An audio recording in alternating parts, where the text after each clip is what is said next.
Commander Morning. My name is Bishop TB Ngobo, the Secretary General of South Africa is Not For Sale Workers Union. That is SANFOSAW. Today, ngifuna sibheke section 26 esifuna ukuchallenge in court, a labor court, because of the exploitation that we see, especially kuma security na kuma cleaners. There is unions abathola the upper hand to bargaining council yakwa security and yakwa cleaning. Those unions abathola those benefits. Ngifuna ukuchallenge lento yalama unions angena kuma close shop agreements nani nama bargaining councils angabasebenzeli abasebenzi. We want to challenge those unions, and today I'm here just to give a short briefing of section 26 one close shop agreement. Ama security ngicela IT take note of this. Section 26 of the Labor Relations Act provide the basic for closed shop agreement in South Africa. Okay. Conditions of entering to a closed shop agreement. Please listen carefully to this. To conclude a valid closed shop agreement, majority representation. That is number one. The one that indicate ukuthi that union is majority in that specific workplace. It must have a majority representation. The union must represent a majority in the employees in the workplace. Two, agreement must be written. The closed shop agreement must be a written agreement between the employer and the majority trade union. Kusho ukuthini lokho?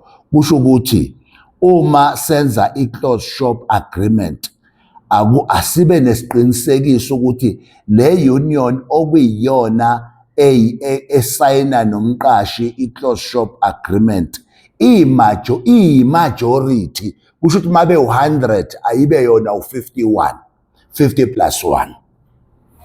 Nakhona-ke kunayo-ke imithetho ekufanele ilandelwe i-procedure. I want to present a procedure that needs to be followed by the union that signed the closed shop agreement with an employer. Okay, step number one, uthi union majority verification. The union must demonstrate it represents the majority. Okay.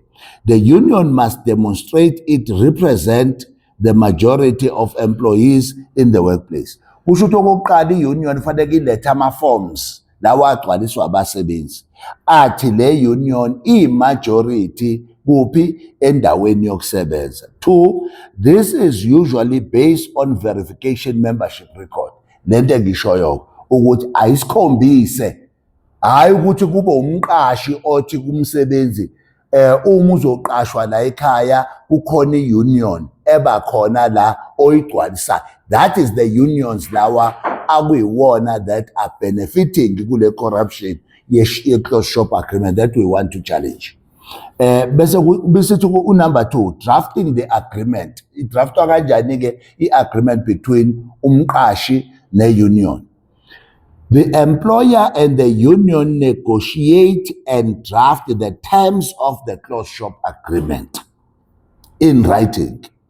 Two, the agreement typically includes the scope of the agreement, okay? Basically, terms of employment relating to the union memberships. Basically, three, how union dues will be collected and managed.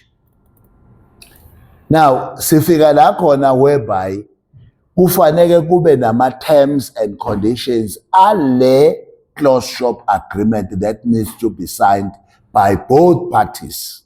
Engakangeni njalo umsebenzi because umsebenzi ungena nge-union. Umsebenzi oqoka i-union akuyena umqashi oqoka i-union. And now it's vice versa. Suthola kuumqashi otshena umsebenzi ukuthi nansi i-union ezomela umsebenzi. That is a vice versa. Kuphulwa ilungelo lomsebenzi. I-right kamsebenzi iba infringed. So now, number 3 uthi balloting requirements. Before finalizing the agreement, the agreement between umqashi no union, sekufanele manje finalize, izofinalizwa kanjani na? Okay, a secret ballot must be conducted. The secret ballot must be conducted amongst all employees. Kusho ukuthi ke bonke abasebenzi beside ama-forms awu 50+1.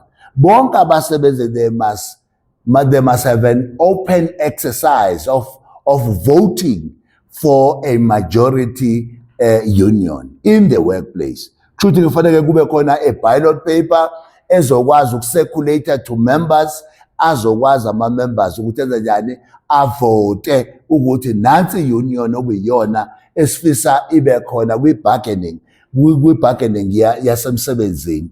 So now okay, who will be covered by the agreement? Okay, that's fine. Now let's go to the second point. The purpose of the ballot is to determine whether the majority of employees support the conclusion of the closed shop agreement.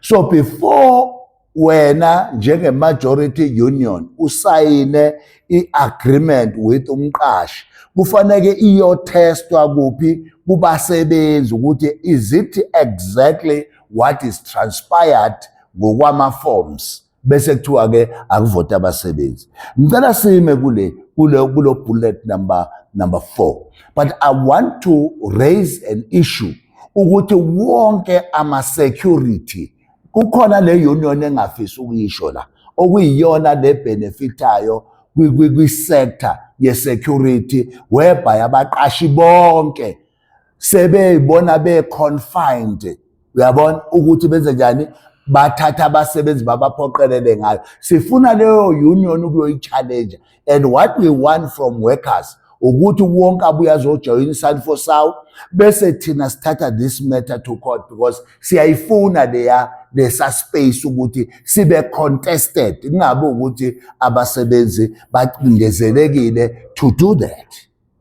Ileyo nto nje sifuna. Ama-cleaners as well are not compelled ukuthi bajoyine leya union ngoba nakho ifunwa ubani? Umqashi. Akuyena umqashi ofuna i-union but abasebenzi abafuna i-union. Ngiyacela ukusho basebenzi ukuthi kusukela today sinaleyo ke agenda to test this section in labor court.